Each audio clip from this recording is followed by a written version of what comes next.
گی اور ہم ہمارے اندر یہ جذبہ پیدا کریں گے کہ مجھے خود بدلنا ہے تو ہی ہم بدلیں گے۔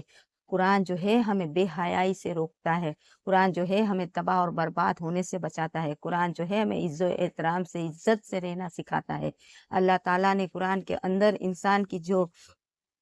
جو ہے وہ اہمیت بتائی ہے، قرآن کے اندر جو انسان کے لیے اللہ تعالیٰ نے جو آیتیں اتاری ہے اس پر سے آپ کو معلوم ہوگا کہ جو آج آپ کی ویلیو ہے اللہ تعالیٰ نے تو اس سے کئی کروڑ گنا زیادہ آپ کی ویلیو بتائی ہے، مگر ہم نے آج ہماری ویلیو گرا دی ہے کیونکہ ہم نے قرآن کو چھوڑ دیا اور آج تک قرآن کو سمجھانے والا ہماری زندگی میں کوئی تھا ہی نہیں۔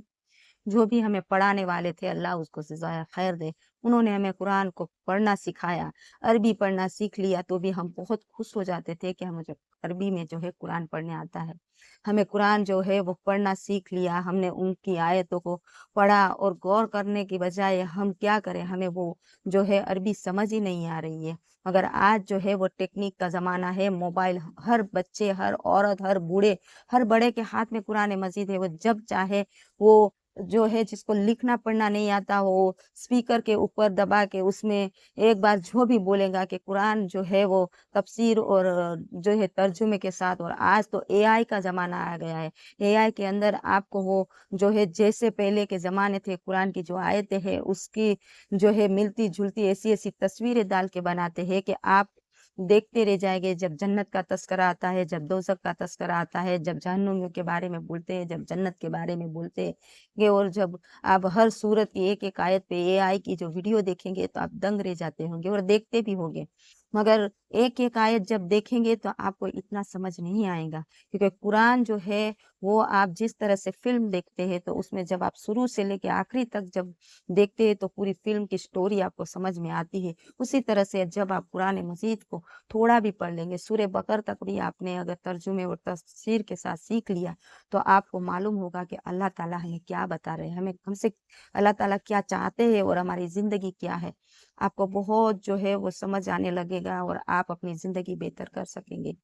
ہر انسان کا یہی رہتا ہے کہ جب وہ بچہ ہوتا ہے پھر ماں باپ بڑے ہو کے ہی اس کو شادی کر دیتے ہیں، شادی کے بعد فوراً گھر کے معاملات سامنے آ جاتے ہیں، اس پہ مسئلے حل کرتے کرتے بچے ہو جاتے ہیں اور بچوں کو پڑھا لکھا کے قابل بنا کے جب ماں باپ جڑ جاتے ہیں اس کے اندر پوری زندگی لگا دیتے ہیں اور بڑھاپا آ جاتا ہے، اور بڑھاپا جب آ جاتا ہے تو بڑھاپے میں جب اولاد ان کی قدر نہیں کرتی، اولادیں جو ہے وہ اپنی اپنی زندگی جینے میں مشغول ہو جاتی ہے تو ماں باپ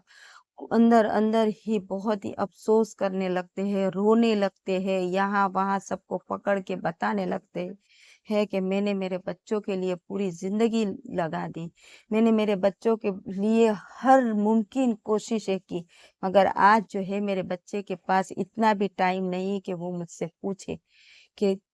آپ کیسے ہو۔ ماں سوچتی ہے کہ میرا بیٹا یا میری بیٹی کے پاس اتنا بھی ٹائم نہیں ہے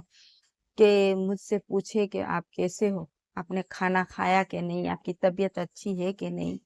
آپ کو کیسا لگ رہا ہے۔